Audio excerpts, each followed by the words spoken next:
ሰላም ጤና ይስጥልኝ ተከብራችሁ ተመልካችና አድማጮች የቻና ቤተሰብ ተከታታዮች ለሰዓቱ የተመረጡ መረጃዎችን አጠናክረን ይዘንላችሁ ቀርበናል። በደንቢያና በቆላ ድባ ተብሎ በሚታወቁ በርካታ የፋኖ ታጣቂዎች መግባታቸው ተገልጿል። ይሁን ጉዳዮች የምንዳስሰው ይሆናል። እንዲሁም በጭልጋ አካባቢ ታጥቀው ሲንቀሳቀሱ የነበሩትም የመንግስት የዘረጋላቸውን ሰላም አማራጭ ተቀብለው ገብቷል። ዋና አዛዥ የነበረው ህግ የማስከበር ዘመቻ እንደተወሰደበት መረጃው ወጥቷል። እሱን ጉዳዮችም የምንዳስስ ይሆናል። አዲስ የሆነ ሰብስክራይብ ሆኖች ላይክ ሼር ማድረጋችሁም እንዳትረሱ። እንዲሁም በሚሊዮን የሚቆጠር ገንዘብ በገውጥ ሲዛወር የነበረው በቁጥጥር ስር መዋሉም ሌላው መረጃችን ነው። እነዚህ ሁሉ እንዳስሳለን። ቀጥታ ከዚህ ጋር አያይዘን ወደ ጉዳያችን ስናመራ በምስራቅ ደንቢያና በቆላ ድባ አካባቢ ታጥቀው በጫካ ሲንቀሳቀሱ የነበሩ ታጣቂ ኃይሎች መንግስት የሰላም ጥሪ ተቀብለው ገብተዋል። ይህ የሰላም ሂደት ክልሉን የማጠናከርና አንድነት ከመገንባት በኩል ትልቅ ምዕራፍ መሆኑ ተገልጿል። በአካባቢው በፕሮግራሙ የተገኙ የማዕከላዊ ጎንደር ዞን ምክትል አስተዳዳሪ መሬት መምሪያ ኃላፊ አቶ አላምረው የመንግስት የሰላም ጥሪ ተቀብለው ወደ ማህበረሰቡ ለመካስ መምጣታቸው ትልቅ ብስራትና ብስለት ምልክት መሆኑንም አክለው ገልጸዋል። አሁን በጫካ ያሉ ጓዶቻቸውን እንዲገቡ ለማድረግ ታሪካዊ ኃላፊነታቸውን ልትወጡ ይገባል ሲልም ገልጸዋል። የሰላም ጥሪ ለተቀበሉ አካላትም አስፈላጊውን እንክብካቤ እንደሚደረግላቸውም አብራርተዋል። ከሁለት ዓመት በላይ ታጥቀው ሲንቀሳቀሱ የነበሩ የቀድሞ ታጣቂ በበኩላቸው ከዚህ በፊት ህብረተሰቡ ሰላም ህይወትን ከማወክ ያለፈ ምንም አላመጣንም ሲሉም ገልጿል። በመሆኑም ትግላችን የተሳሳተና ውጤት የሌለው እንደነበር አሁን ተገንዘበናል። በማህበረሰቡ ያለበትን ችግር በአግባቡ መረዳት በተሳሳተ አቅጣጫ መውጣታችን ስህተት መሆኑን አውቀን ተመልሰናል ሲሉም ያለፈውን ተግባራቸውን በቁጭት መልክ ተናግረዋል። በተደረገው እንክብካቤና አቀባበል እጅግ ደስተኛ መሆናቸውም ገልጸዋል። ለመንግስትና ለማህበረሰቡ ምስጋናም አቅርበዋል። በዚህ አቀባበል ፕሮግራም ላይም በማዕከላዊ ጎንደር ዞን ምክትል አስተዳዳሪና መሬት መምሪያ ኃላፊ አቶ አላምረው አበራ የ62ኛ ክፍለ ጦር ዋና አዛዥ ኮሎኔል ዘሪሁን ተረፈ ጨምሮ የወረዳው ከተማ አስተዳደር አመራሮችም ተገኝተዋል። በዚህም ደማቅ አቀባበል አድርገውላቸዋል። ለገቡትም እጅግ ከፍተኛ ምስጋናም አቅርበዋል። ሰላም ካለ ልማት አለ፣ ልማት ካለ እድገት አለ። በዚህም ደግሞ ይህን ተገንዝባችሁ መንግስት የዘረጋላችሁን የሰላም አማራጭ ተቀብላችሁ ወደ ሰላም ፊታችሁም አዞራችሁ ትልቅ ብስራት መሆኑም አክለው አብራርተው ገልጿል ማለት ነው። እነዚህ ታጥቀው ሲንቀሳቀሱ የነበሩ በጫካ መንግስት የዘረጋላቸውን የሰላም አማራጭ ተቀብለው መግባታቸው ዋነኛ ለሰላም መስፈንና ለአካባቢው ሰላም መረጋገጥ ዋነኛ ሚና እንደሚጫወትም ተገልጿል። እንግዲህ ቀሪ ወንድሞቻችን ከዚህ መንግስት የዘረጋላቸውን የሰላም አማራጭ ተቀብለው ሌሎች ቀሪ ወንድሞቻችን እንደሚገቡ ሙሉ እምነታችን እንደሆነ የሚያረጋግጥ ጉዳይ ነው። ሌላኛው መረጃችን በማዕከላዊ ጎንደር ዞን ጭልጋ ተብሎ በሚታወቀው ወረዳ ህግ እርቀው በጫካ ሲንቀሳቀሱ የነበሩ በተመሳሳይ መልኩ ታጥቀው የመንግስትን ሰላም ጥሪ ተቀብለው ገብተዋል። በማዕከላዊ ጎንደር ዞን በነባሩ በጭልጋ ወረዳ ጭንድባ ተብሎ በአካባቢ ታጥቀው ሲንቀሳቀሱ የነበሩ አካላትም የመንግስት የሰላም ጥሪ በመቀበል ትጥቃቸውን በቀጠናው ለሚገኙት ጥምር ጦር አስረክበዋል። ከማህበረሰቡ ጋር ተቀላቅለዋል። ታጣቂዎች በግጭት ያተረፉት ምንም አለመኖሩን በመገንዘብ ለሰላም አማራጭ ተቀብለው ለመንግስት እጅ መስጠታቸው በሰላም እጦት የተጎዳው ማህበረሰብ ለመካስ ትልቅ ሚና እንደሚጫወትም ተረጋግጧል።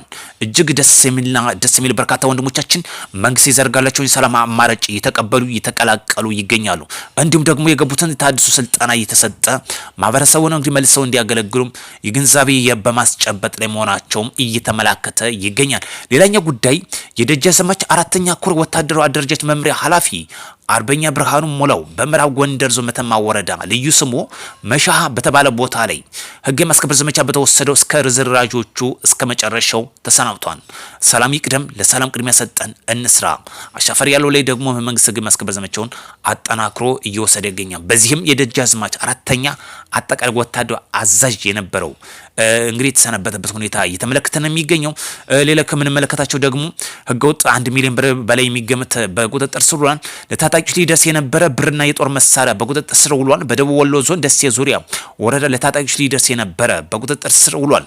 በደሴ ዙሪያ ወረዳ ጥምር ጦር ባደረገ ቁጥጥር በገተራ ፈላና ሌሎች አካባቢዎች ታጥቀው ለታጣቂዎች ሊተላለፍ የነበረ 1 ሚሊዮን 298 ሺህ ብር ከ3 ጠበንጃ፣ 1 ሰሜን ክላሽ ጠበንጃ እና 1 ቱርክ ሰራ ሽጉጥ ጋር በቁጥጥር ስር መዋሉ የአካባቢ ሰላምና ጸጥታ አስከባሪ ኃይል ገልጸዋል ማለት ነው። እንዲሁም በተመሳሳይ መልኩ የሰላም አማራጭ ለተቀበሉ የፋኖ ኃይሎችም በሰላም እጅ እየሰጡ ይገኛል።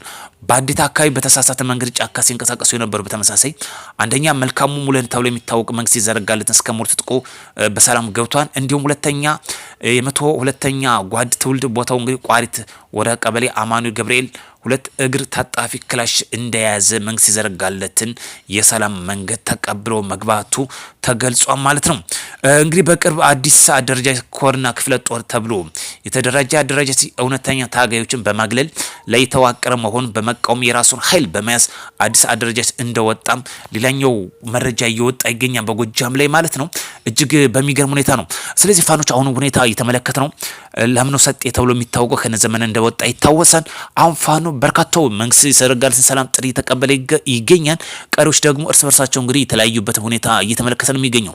ስለዚህ ቀሪ ወንድሞቻችንም መንግስት ይዘረጋላችሁን የሰላም አማራጭ እንድትቀበሉ እንድትቀላቀሉ መልእክታችን ማስተላለፍ እንፈልጋለን። ከጦርነት የሚተርፍ ትርፍ የለም። ሰላም ይቅደም። ለሰላም ቅድሚያ ሰጠን እንስራ። ለዚህ ደግሞ መንግስት በሩን ክፍት አድርጎ እየተቀበለ ይገኛል። አሻፈሪ ባለው ላይ ደግሞ ህግ የማስከበር ዘመቻውን አጠናክሮ እየወሰደ ይገኛል። ሌላኛው ምንሻ ማስመረቅ ነው። የኮማንድ ክፍለ ጦር በሰሜን ሸዋ ዞን መንዝላሎ ወረዳ ላይ ያሰለጠናቸው የጸጥታ ኃይሎች አስመርቋል። በተለይ ኮማንድ ክፍለ ጦር ሰሜን ሸዋ ዞን መንዝላሎ ወረዳ ያሰለጠናቸው የሚሊሻ ኃይል የወረዳው አመራሮችና ህዝብ በተገኙበትም በደማቅ ሁኔታ አስመርቆ በመርቃ ፕሮግራም የተገኙት የኮማንድ ክፍለ ጦር አዛዥ ኮሎኔል ሳዲቅ አህመድ የወረዳው ጸጥታ ኃይል እያሰለጠነና እያደረጀ ከፋኖ ኃይል የማረካቸው መሳሪያቸው በማስታጠቅ የወረዳውን ሰላም በማጽናት በኩል የራሳቸው ሚና እንደሚጫወቱ በማድረግ የህዝቡን ሰላም ለማረጋገጥ እንሰራለን ሲሉ ገልጸዋል። አዛዡ ስልጠናውን በስኬት ከፍተኛ ደረጃ ድርሻ የነበራቸውን አካላት በማመስገን የመንዝላሎ ወረዳ ህዝብና አመራሩ በአጭር ጊዜ ውስጥ የጸጥታ ኃይል አደረጃጀት ያደረጉትን ጥረት ከፍተኛ መሆኑን ተናግረዋል። የመንዝላሎ ወረዳ አስተዳዳሪ አቶ ኃይሌ በበኩላቸው የኮማንድ ክፍለ ጦር አመራሮችና አባላትን ግዳጃቸውን በብቃት እየተወጡ የወረዳውን የጸጥታ ኃይል በማደረጃ ረገድ ጉልህ ሚና መጫወታቸውንም ገልጸዋል ማለት ነው። ስለዚህ ወደ ቻናል ቤተሰብ ተከታታዮች አካባቢው ሰላም ለመመለስ በከፍተኛ ሁኔታ እያሰለጠነ እያደራጀ እንዲሁም ደግሞ መንግስት ይዘረጋላቸውን ሰላም አማራጭ ተቀበለው ለሚገቡትም በሰላማዊ መንገድ እየተቀበለ ይገኛል። ቀሪ ወንድሞቻችን የሚፈልግ እንድትከተሉ መልእክታችን ማስተላለፍ እንፈልጋለን። በሌላ መረጃ ተመልሰን እስክንገናኝ መልካም ቀን እንዲሆንላችሁ ከወዲሁ